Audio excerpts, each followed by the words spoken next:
Hello বন্ধুরা, আমাদের অনেক সময় এরকম হয়, বাড়িতে জিনিস অল্প আছে কিন্তু লোক বেশি আছে, কিন্তু আমাকে ওই অল্প জিনিসটা দিয়ে সবাইকে কিন্তু রান্না করে খাওয়াতে হবে। তো কী করে খাওয়াবো? এই দেখো, আমার মোটে 3 পিস মাছ রয়েছে, লোক আছি 5 জন, তাহলে কী করে খাবো? তো কী করলাম, মাছগুলোকে কাটা ছাড়িয়ে নিয়ে একটু ভেঙে নিলাম, আর নিয়ে নিলাম তার মধ্যে 2টো সেদ্ধ আলু, দিয়ে দিলাম এর মধ্যে কিছুটা পেঁয়াজ কুচি, লঙ্কা কুচি, এবার দিয়ে দিচ্ছি একটু লঙ্কা গুঁড়ো, দেবো হলুদ গুঁড়ো, সামান্য ধনে গুঁড়ো, সামান্য জিরে গুঁড়ো, আর অবশ্যই স্বাদ মতো দিতে হবে লবণ, একটু দিয়ে দিচ্ছি চালের গুঁড়ি। এই দিয়ে কিন্তু আমি এবার এটাকে সুন্দর করে একটা ডো মেখে নেব।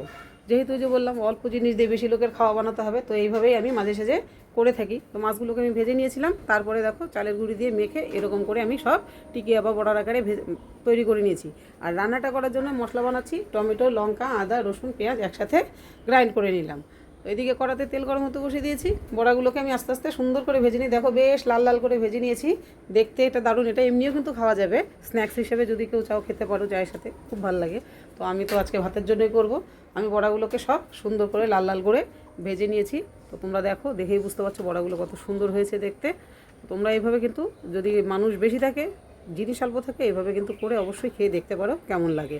তো আমি কড়াতে তেল দিয়ে দিয়েছি, তার মধ্যে ফোড়নে দিয়ে দিচ্ছি তেজপাতা আর জিরে। এবার এর মধ্যে দিয়ে দেবো বেটে রাখা মশলাগুলো, যেটাকে সব কিছু একসাথে পেস্ট করে দিয়েছিলাম।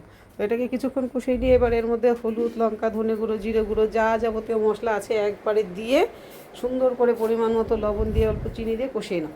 কষিয়ে নিয়ে তারপরে আমি এর মধ্যে দিয়ে দিচ্ছি একটা আলু, একদম চটকে সেদ্ধ করা আলু ম্যাশ করে দিয়েছি। এটা দিলে কী হবে, ঝোলটা একটু বেশি দেবো, ঝোলটা গাঢ় হবে।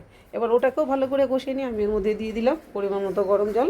এবার ঝোলটা যখনই ফুটে উঠেছে, তার মধ্যে আমি কিন্তু বড়াগুলোকে ছেড়ে দিচ্ছি। যেহেতু এর মধ্যে আমি আলু চটকে দিয়েছি আর মাছের বড়াতেও একটু চালের গুঁড়ি দিয়েছিলাম, ঝোলটা কিন্তু টেনে পরে শুকিয়ে যাবে, সেটা বুঝতে হবে। তো একটু ঝোল ঝোল থাকতেই আমি একটু গরম মশলা দিয়ে কিন্তু এটাকে নামিয়ে নিচ্ছি। এই হচ্ছে আমার আজকের রান্না।